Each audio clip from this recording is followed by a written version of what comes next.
Hello,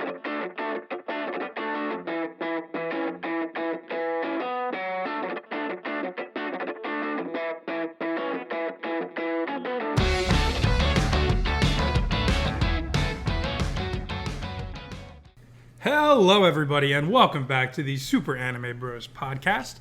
As always, I'm your host, Rosario, joined by my brother, Angelo, and today we're going to talk about something we love.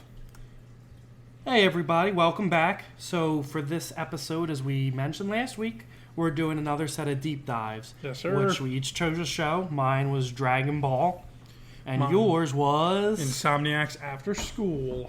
So, we're going to talk a little more in depth about them.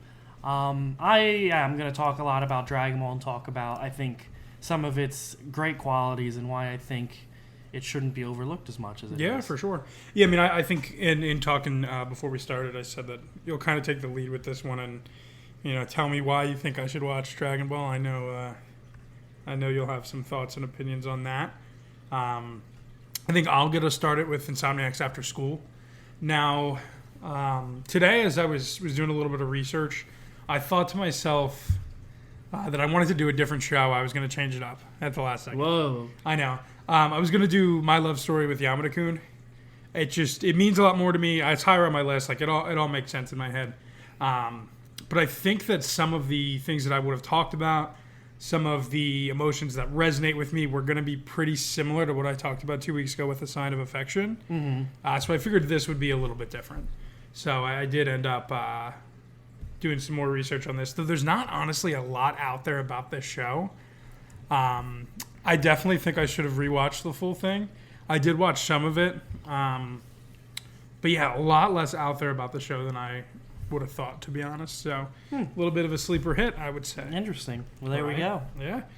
So Insomniacs After School. I'm going to talk about some of the characters, some of the plot, what I like about it, and what it means to me. So we start off with the main character. His name's Nakami, and he has insomnia, just like the title says. We're introduced to him as a pretty gloomy character. Pretty clear and obvious that the kid's not getting enough sleep. One look at his face, and you see like giant bags under his eyes.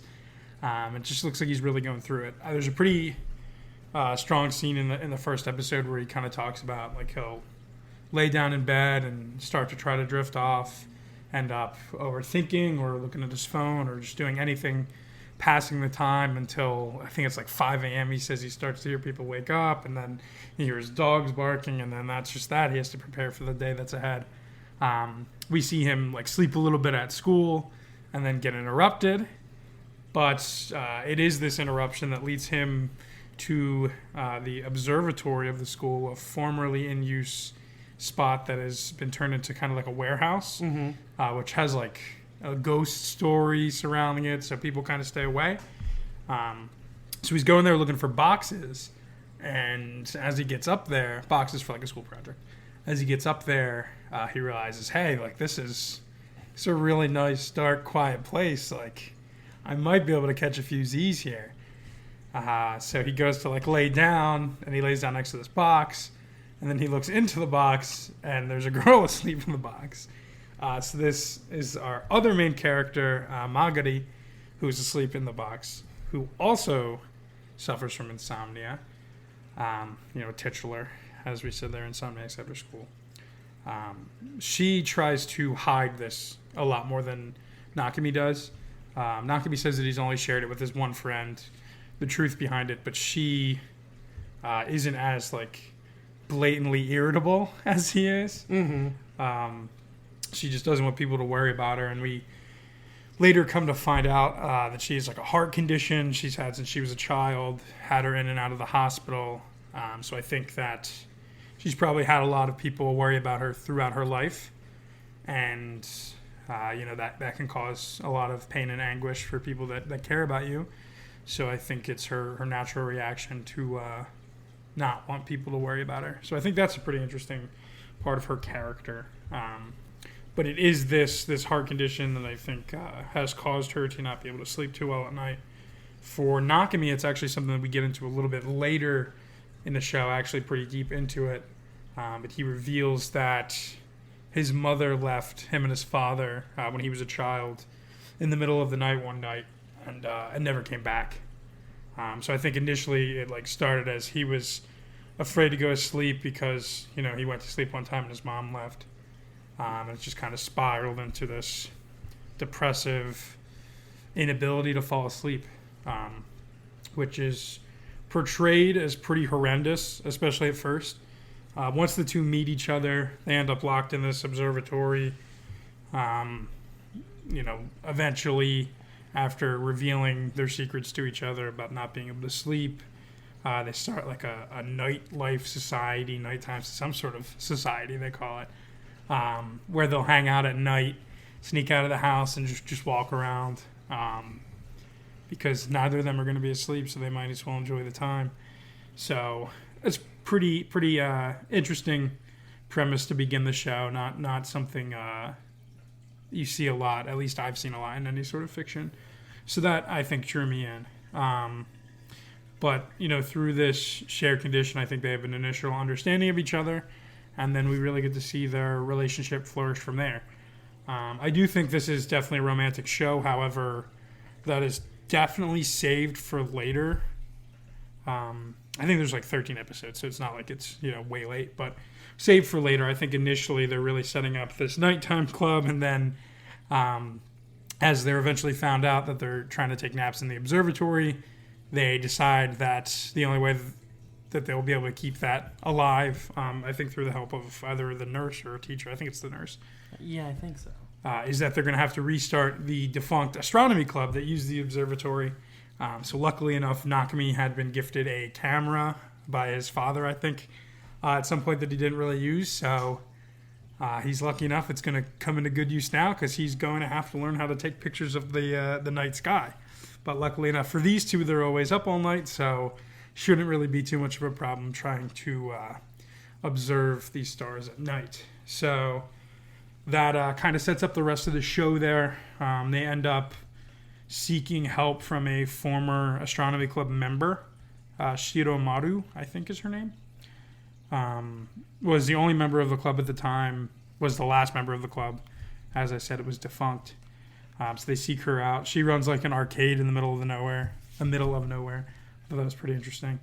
And she's really, really shy, a little bit gloomy, a little bit standoffish, but eventually becomes a real helper to these two, helping them to learn the ins and outs of taking photographs. I think she had maybe won a contest with a photo of the night sky, I think. I believe. I mean, I could be wrong there. So she certainly knows what she's talking about. And as they, come to see her more and more, they learn more and more, and they'll, try to take these lovely photos. Nakami's not great at it at first. He definitely takes the lead in the photograph. Not great at it at first, has to learn a lot of like technical stuff that I don't quite recall about the camera and like exposure to light and all overnight. And they end up like for these photos having to leave the camera sit for like a really, really long time, which I thought was very interesting. If you ever try to take a photo at night with a phone, like it's very difficult. So maybe, you need to expose it to more light. So I kind of can wrap my head around it a little bit. So yeah, I mean, they have to learn. Another big thing that happens during the show is they eventually, I think, want to have a watch party for like a meteor shower with the club. They get a lot of their friends involved, like planning for it and making flyers and doing all kinds of stuff to get them excited. They put a ton of work into it. Everybody comes together. And then the night of that, it's like a massive storm, ends up getting canceled. Really tough to see. I think Nakami's like going somewhere and then ends up just running away because it's completely over. Like what they put all their work into isn't going to come to fruition. And I think they like eventually find each other there. So that creates some nice moments. And then I think that the biggest happening of the show is toward the end, the last couple episodes. They go on like a training camp or a field trip. I forget what they call it, to be honest, to take photos at different sites. And they're going to home base out of Magari's grandmother's house, I believe. And her big sister is supposed to go with the two of them to watch over them and just kind of be like a adult figure. She ends up running off with like her boyfriend or something. So that leaves our two main characters alone. And up until this point, the relationship has definitely grown a lot, spending a lot of time together, especially with these photos. I think there's like some cool moments on a school trip before this where they nap together or sleep together for the whole night on the beach. Really, really cute there. So they find themselves alone on this field trip, going to all these different sites, taking great pictures. And this is when they really, really open up to each other about the reasons for the insomnia, whether that be, Nakami, like I said, with his mother, and Magari with her condition. And this is the closest, they come. They really fully can now understand each other. And it's pretty cool to see the relationship develop to that point where they're comfortable enough sharing what really makes them tick. And, what has led to the condition that brought them together. So romance ensues a little bit when they're opening up. I think after Nakami shares, it's a tough moment filled with anxiety. And I think this is when they share a kiss, and that kind of is like, okay, this is the romantic climax of the show. So that was pretty cool. That's a good moment. I think either in the next episode or later in that episode, Nakami like full on confesses to her in like the woods and this beautiful scenery. So it's really good to be able to see that heartwarming moment. And I don't like think she gives it a straight answer. She like falls to the ground like in like a happy cry, I think. I don't know. And then she's like, let's take photos of each other. And they like take a picture of each other, taking a picture of each other, which was really, really cute. And I think it kind of ties in nicely with the whole theme of what their adventures kind of were on the show with their astronomy club. Really, really cute there. So I like a lot of things about the show. I really just like the overall vibe of the show. Like a lot of it takes place at night. I think it's nicely animated for being so much at night. Like some beautiful starry skies that they're out observing. In general at night, like things are just calmer, and I really jive with that. So that's something I thoroughly enjoy about it. I think it was pretty simple and to the point. There wasn't a whole lot of like beating around the bush. Like I said, the romance didn't start from the beginning. It grew and grew and grew and then finally flourished. But that doesn't mean it was wasting time with other things. It was getting to that point, just, not as quickly as maybe some other things, but I think it was all earned. So I think pacing-wise, I will say that it was good. I think it has two characters who really help each other grow. There's some really cute things that they do for each other to kind of help with the insomnia. They first fall asleep together when they're locked into the observatory, and they help each other nap. I think hearing each other's heartbeats is something they talk about through the show. Is really, really being helpful, which I think is pretty cute and pretty cool, that natural connection with another person. They also will do radio shows for each other some nights. I'm not really sure how they do it, and I don't know why they don't just do a phone call. But yeah, I think they'll take turns different nights. One of them will just go off talking, and it'll help the other one fall asleep, which I think is really cool, and it in a lot of ways helps them somewhat overcome their struggles. So I think it's really cool to see two characters help each other in that way. And I really do think it was a good mix of some cute moments, some really meaningful moments, and then some funny moments here and there, whether it be comic relief from some of their friends or just them in general. There's a cat that's involved in the show quite often that always steals the teacher's lettuce. I remember that being a recurring gag. So just little things like that. And why it's meaningful to me, I think the base premise is pretty relatable, at least to a point. I'm not going to sit here and say I don't sleep at all at night, but I also definitely do struggle to sleep a lot. I'm waking up 3 and 4 times a night, and I think it definitely affects me during the day with just fits of sleepiness, and it certainly can make you irritable. That's a tough battle to fight. It really is, and it can just feed into negativity, a negative aura when you're lacking in sleep. It's so important. So that part of it I found very interesting, and like I said, somewhat relatable. And also, I like that it's different than a lot of romances. It definitely is a little bit of a slow burn, but there's a lot of cute moments as you go along. And it's very cool to see the two characters share all the moments that they do. I think that they're very meaningful moments in each other's lives, and that's really awesome to see unfold. I know that there's a good bit more manga for this show. I haven't seen anything about it coming back. So even if it doesn't, I think it concluded in a good way with the confession, and then eventually I think Magari gets in trouble because they snuck off after the sister left and her parents wanted her to come home. But I do think that when they're able to get back to school after the summer break ends, they're together again, and you can kind of imagine what'll happen from there. So I think that's all I have for this show. Like I said, it didn't end up being my first choice for this week, but I do think that I was able to find a lot of good things in it and find some meaning in it. It's a pretty comforting show to watch. So yeah, I really enjoyed it.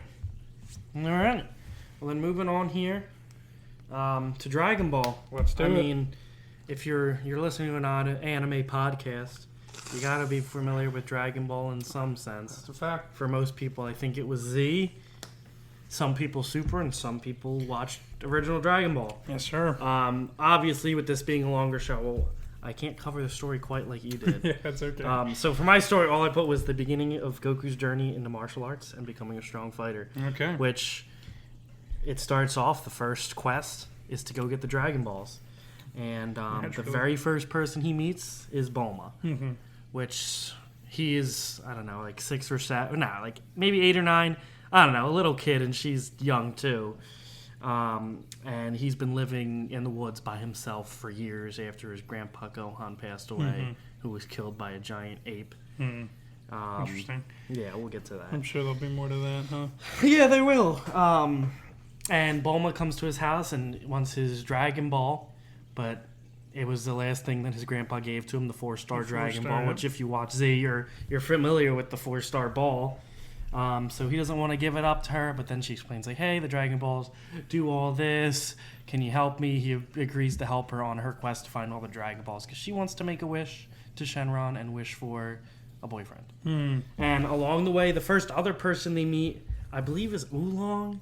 But even if you watch Z, Oolong's not important. He's a little talking pig. Yeah. He can shapeshift, which I don't think they even do anything with in Z. Yeah, not really. They used it in original Dragon Ball. Not really. I think they Oolong's just kind of there for comic relief. Fair enough. But the next person they meet along the road is Yamcha, Yeah. which he doesn't really do much in Z either. But Yeah, you can say that about everybody who's not a Saiyan. Yamcha has a very meaningful death in the beginning of Z. Yeah, that's about all Yamcha does in Z, and loses his girlfriend while he's dead. Tragic. Which you'll see that happen in the original Dragon Ball. But Yamcha is a desert bandit who's just kind of roaming around with Puar and finds out about the Dragon Balls and wants to steal them for himself. Naturally. So he can make a wish to the dragon that he can not get scared of girls and be able to talk to girls. Wow, it's almost like... Because, at one point he starts fighting Goku, and then he sees Bulma for the first time, is like absolutely stunned, and then Goku beats him. But That's good stuff. there was a time in Dragon Ball where Yamcha and Goku were at the same strength level.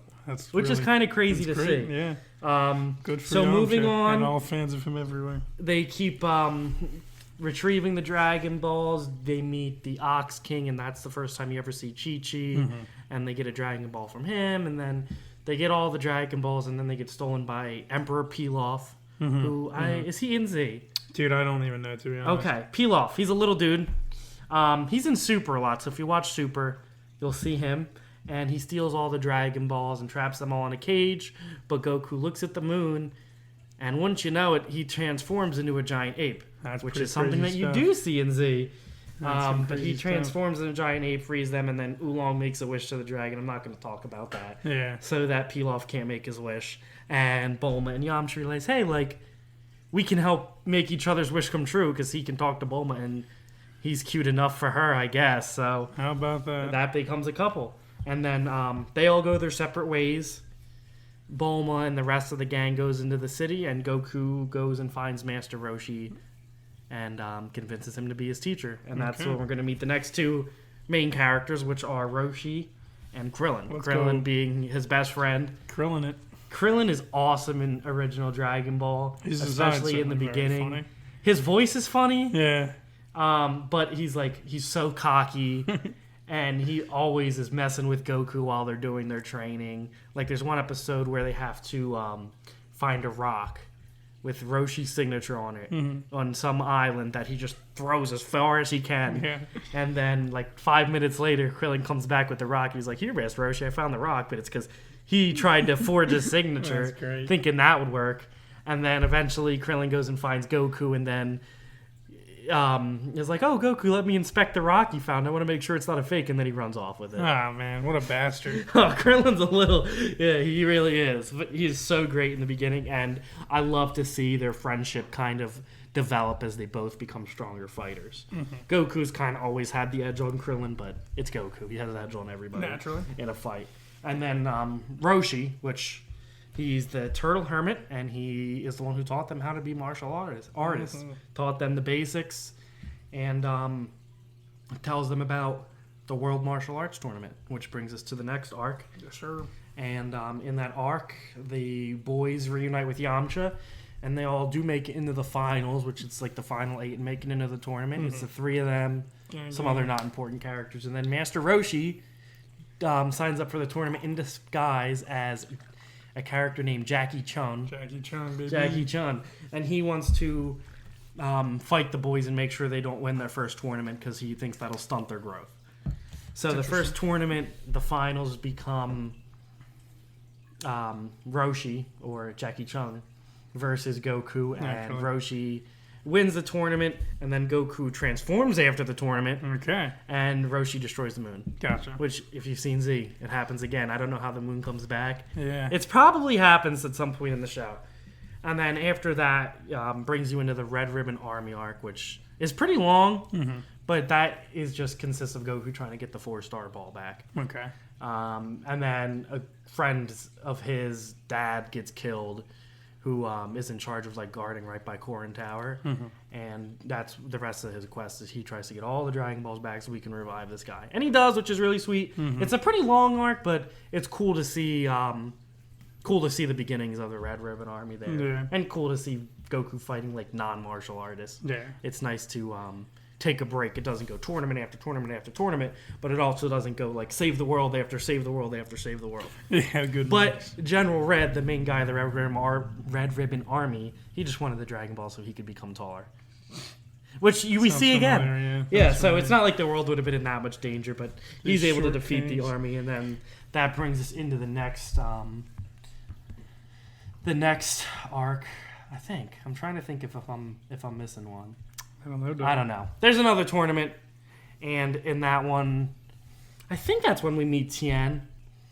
I might be missing a tournament. It's not that important. But we meet Tien, and the Tien arc is probably one of my favorite character arcs in all of Dragon Ball. Okay. Because in the beginning, I hated Tien so much. I'm I can't believe I liked him in Super and in what I saw with Z. He's the absolute worst. Why did they let him be their friend? Yeah. He breaks Yamcha's leg in the tournament after Yamcha already lost, which really pissed me off as an avid Yamcha fan. Yeah. And but by the end of that arc, I'm oh my god, Tien's so cool. But because he was getting taught by Roshi's rival, the Crane Hermit, and he was evil as hell. So it's pretty cool to see Tien get that kind of bad start, but then become one of my favorite Dragon Ball characters, because I never really gave him the appreciation he deserved watching Z and Super. Yeah, I mean, he certainly takes more of a side role as it goes on. Well, yeah, so does everybody who's not a Saiyan. True. And then that's the part where I say the show really takes such a similar tone to Z. Comedy kind of takes definitely a backseat, and it becomes much more about fighting as the villains become stronger. And now it's not necessarily a tournament. It's let's save the world from this evil guy. Yeah. Because right after the tournament where Goku and Tien fight, Krillin gets murdered, which was really sad. That's I unfortunate. watched that episode the other day. It made me cry. I'm like, oh my god, because there were little kids back then. I feel like it's harder to see than when Krillin dies in Z. For sure. Because he's like a little dude and he's wearing his cute little blue suit and his hat. Yeah. I know, it's one of the most critical moments in Z, which I'll get to. I'll get to that. But it's so sad. And then that's when Goku goes on his quest to go kill King Piccolo, who is the next big villain. And he manages to get all the Dragon Balls after defeating Roshi and defeating Roshi's evil containment wave. And Roshi dies in the process. Chaozu dies in the process. Yamcha's still injured from his fight with Tien, so he's not really even a part of that arc. And Goku is eventually able to defeat King Piccolo, but not... Or right after King Piccolo shoots an egg out of him, which becomes Piccolo Jr., or as any Dragon Ball fan calls him, Piccolo. Yes, sir. And then after that arc, there's a 3-year time skip, which there's been time skips in the show, but after this time skip, that's when we see Goku as he looks today. Yeah. Like, he goes from looking like he's like 12 to like 20.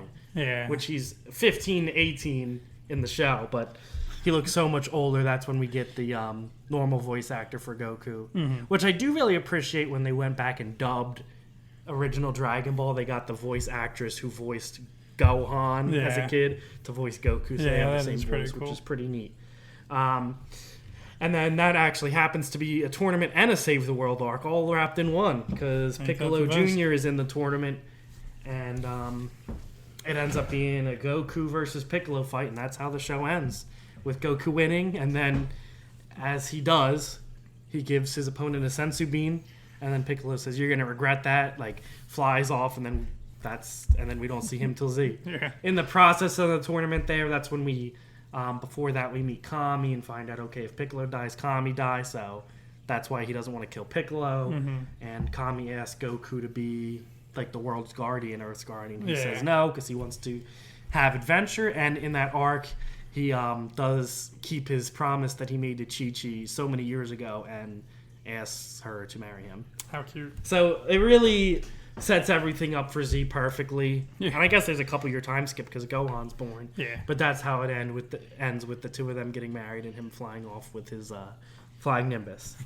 So that's like a pretty loose, but I think I did a decent job of no, for sure. talk about. I just don't know why I felt like I was missing something after the Red Ribbon Army. I don't know, Doug. I don't know. I'm not, but there it is. So going into other stuff, I really did, I think, a good job in that thing of talking about all the characters, so I can skip that part. But what I really like about this show in particular, I do like a lot of fighting shows. I know I definitely tend to lean more romance, which this doesn't really have much of. But what I liked about it, I really liked the pacing of the fights. As opposed to Dragon Ball Z. I know Z has crazy long fights, and Super kind of does, I think, at points. Some of them can certainly drag. And a lot of other fighting shows. One Piece, they have these long fights, but Dragon Ball usually keeps it pretty short. And what I like about the fights, too, is that there's always some kind of new technique. Because this was before power levels were introduced. So it wasn't just training, you have a higher power level. It was like, train, and here's this new thing I learned, let me try this out. Like a lot of the characters, especially the side characters, have all these techniques they like never use again. Like Tien is able to like grow other arms. I know he can clone himself, and he's done that after Dragon Ball, but he has that. Or Chaozu using his ability to like paralyze people. I don't know what they call it, like telekinesis, or he has psychic powers. I mean, he uses them in Z, and they're just inconsequential, I guess, because their power levels are too high. And then Yamcha and Krillin still use pretty similar attacks, like Destructo Disc and Wolf Fang Fist. But I like seeing all the different techniques, like the evil containment wave, stuff like that. And I really like the comedy elements in the show. I do like to laugh when I watch something. I know it gets more serious halfway through, but I like in the beginning that we can have all that comedy before stuff gets serious. I like a show that can kind of balance both, and I think Dragon Ball does that pretty well. Because it goes from like Goku running around naked to like crazy fight scenes. It's pretty cool. I don't know why he does that. If He's you a are little going to watch the menace, show, dude. Goku runs around naked so much in the He's beginning. a little menace. It was an older show, I guess. Raised in the woods. Yeah, he was. And for many years, he went without seeing any other people. The only person he ever met besides or after Gohan was Bulma. So she was the second person he ever met. So he doesn't really know how to operate. He doesn't know what like makes a woman different from a man based on looks. Yeah. He's silly. He's silly. But that's one of the things I really do like is how it's able to mix both comedy and seriousness, and I think it does it well. Yeah. And the other thing I do like, which I kind of mentioned, is that the side characters get more screen time. I know it's a show about Goku, and as he gets stronger and other people can't compete, they're going to become inconsequential. But they kind of were already in the show, but at least like with the tournaments, they got to see them fight. Like I miss being able to see Yamcha kick some butt. Yeah. He never really does well in this fight. I feel like he just has bad luck. Yeah.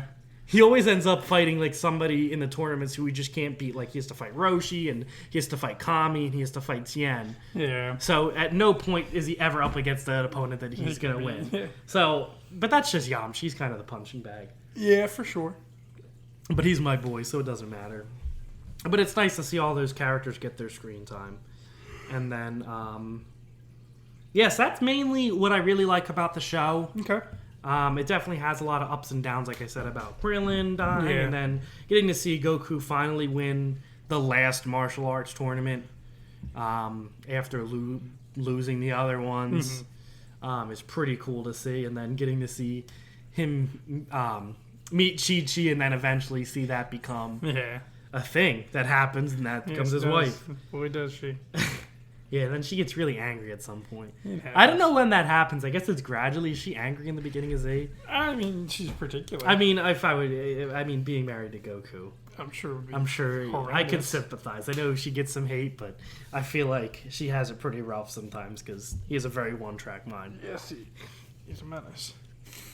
Always a menace. But yeah. So that's really why I like it. Why I definitely think people who watch Z should go back and watch it is because you get a lot of really good character development, like I Yeah. said about Tien and all the other side characters, and especially Goku too. You get to see him like talk to his grandpa Gohan, and you get to see a lot of things. So I think it's definitely good for you to watch Dragon Ball if you love Z. And as far as like specific moments, like if you. Like you said about how important the moment of Krillin dying in Z is. I mean, I know that's the catalyst that makes Goku go Super Saiyan for the first time, but I think it really carries a lot more weight if you watch Dragon Ball and seen Krillin die before. And I know they retcon this, but originally you were only allowed to wish somebody back from the dead one time.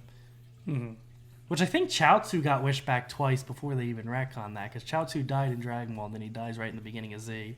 I don't know. But I think that's pretty crazy to think about, too, that at that point, I'm sure people who like followed the whole series really thought that Krillin might never come back, and that's a sad thing to think about, because Krillin's awesome. He's Krillin. Krillin it, yeah. Yeah, I said it before you could say it. I said it already. Well, okay. I guess you win. So, yeah, I don't know. I think that's all I really had to say, unless there's anything you have to add as No, I a mean, Dragon Ball Z guy. I certainly don't. I mean, I don't have anything to add on the show for sure. Yeah, because I you think watched it. Exactly. In some of our talks before, like I think I explained that what draws me to Z is just like a little bit different than what Dragon Ball offers. Like I really do like all the crazy power levels and the Super Saiyan and just the battles for planets and universe, like all that I really enjoy. I think I really love the villains. Like Vegeta is one of my favorite characters. He's not in Dragon Ball. Yeah, Vegeta's awesome. Gohan is my favorite character, and obviously he's not in Dragon Ball. No. So yeah, I mean that is certainly why I've never watched it before and never felt the need to go back. But I certainly can understand how it adds so much more depth to a lot of the characters. And obviously our main character the most, you know. Yeah. I think maybe I don't think of Goku as a character with depth because of what you just said about his one-track mind. So I maybe don't feel like he needs depth or, you know, a backstory. But I can see how that is beneficial to any character whatsoever. So, you know, there's definitely some utility to watching Dragon Ball post already watching the sequel series. So I can say I understand that. Yeah, I just think it's so strange that, like, this does go so overlooked. Like, if you look at any other series ever, it's like, you wouldn't just skip, like, the beginning of the series. Like, Yeah, or like- do people do that for Naruto? I mean, Shippuden's more popular than Naruto, so I'm sure like there's a good amount of people who have. But I certainly think that more people who have watched Shippuden have watched Naruto than have watched Dragon Ball. Yeah, well, I guess it's just because Dragon Z Ball Z. had, like, so much availability for people. Without a doubt, I mean, Here in it was America. just so huge. And even I'm sure over in Japan, like this was so popular, airing weekly. Like this was just kids' childhoods. Whereas Dragon Ball was a little bit older before it really popped, and I think that that's why it falls by the wayside a little bit. Yeah, because for Dragon Ball, like, when they moved it to America, it got dubbed well after Z, which is kind of crazy. Which I think it's cool how they, like, went back and did that. Yeah. Yeah, I think that's it's interesting because there's not a lot of shows where you can say that. Yeah. So that's why I think it's kind of weird that gets overlooked. But Yeah. I guess given the circumstances, I'm sure there's a lot of I could see it. history we could look into that would Like you have further to, explain you would it. have to go out of your way. Yes, to go without a doubt. watch it. Without a doubt. But I mean, because nobody's ever gonna like it as much as Dragon Ball Z. Yeah. Like, or it's never gonna be as popular. It's just so because different. or nothing they make Dragon Ball is ever gonna be as popular as Z No, either. not at all. It's definitely the peak of Yeah, nothing in the can show. be. Yeah. All right, so I mean that really wraps up our deep dives on these shows this week. Just want to thank anybody for listening. It means a ton. We're now like 2 months into this venture, and I think it's been a lot of fun for us. I'm happy that we've stuck to it consistently. So, anybody out there listening, we really do appreciate it. We want to keep rolling with this. So Yeah, we want to keep krilling it. keep grilling it. That's a fact. That's a fact. So yeah, I mean, I'll close with a thank you. All right, thank you guys. Peace.